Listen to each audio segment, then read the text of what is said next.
Time and work का ये सवाल बिहार एसएससी 10+2 के एग्जाम में पूछे जा सकते हैं।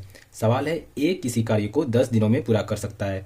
ए किसी कार्य को कितने दिन में कर सकता है? 10 दिनों में कर सकता है। बी उसी कार्य को 15 दिनों में पूरा कर सकता है। बी उसी कार्य को कितने दिनों में कर सकता है? 15 दिनों में कर सकता है।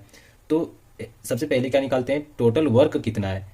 तो टोटल वर्क निकालने के लिए क्या करते हैं? इन दोनों का एलसीएम लेते हैं। तो 10 और 15 का एलसीएम कितना हो जाएगा? 30 हो जाएगा। और ये 30 क्या हो गया? ये 30 हो गया टोटल वर्क। क्या हो गया? टोटल वर्क आ गया। टोटल वर्क कितना आ गया? 30 आ गया। अब 10 से 30 में भाग देते हैं तो कितना हो जाएगा? 3 हो जाएगा। 15 से 30 में भाग देंगे तो क्या हो जाएगा? 2 हो जाएगा।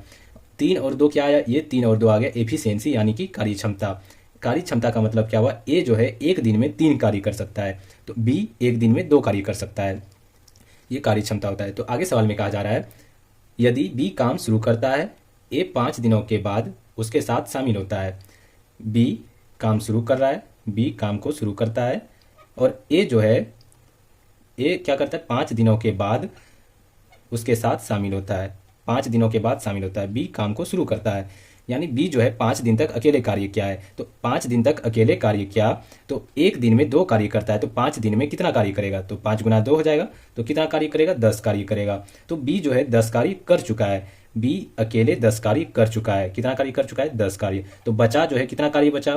20 कार्य बचा। तो 20 कार्य जो बचा है तो ये दोनों मिलकर करेगा। दोनों अब मिलकर करेगा तो 20 कार्य करेगा अब दोनों मिलकर। तो कितने दिनों में करेगा 20 कार्य को? दोनों मिलकर एक दिन में कितना कार्य कर रहा है? 3 और 2 5 कार्य करता है। 5 कार्य करता है एक दिन में। तो 20 कार्य कितने दिनों में करेगा? 5 से 20 को कटाते हैं तो कितने बार में कट जाएगा? 4 बार में कट जाएगा। तो कितना दिन में करेगा? 4 दिन में करेगा 20 कार्य को दोनों मिलके। तो सवाल में पूछा जा रहा है, तो कार्य कितने दिनों में पूरा होगा? तो कितने दिनों में पूरा होगा? टोटल डेज कितना हो जाएगा? टोटल डेज कितना हो जाएगा? पहले तो बी ने 5 दिन शुरू में काम किया, उसके बाद दोनों ने मिलकर 4 दिन में काम को किया। तो 5 और 4 कितना हो गया? 9। यानी टोटल जो उसको दिन लगेगा, कितना दिन लगेगा? 9 दिन का टाइम लग जाएगा। ये हमारा सही आंसर हो जाएगा। ऐसे ही महत्वपूर्ण सवालों के जवाब जानने के लिए हमारे चैनल को सब्सक्राइब जरूर कर लें।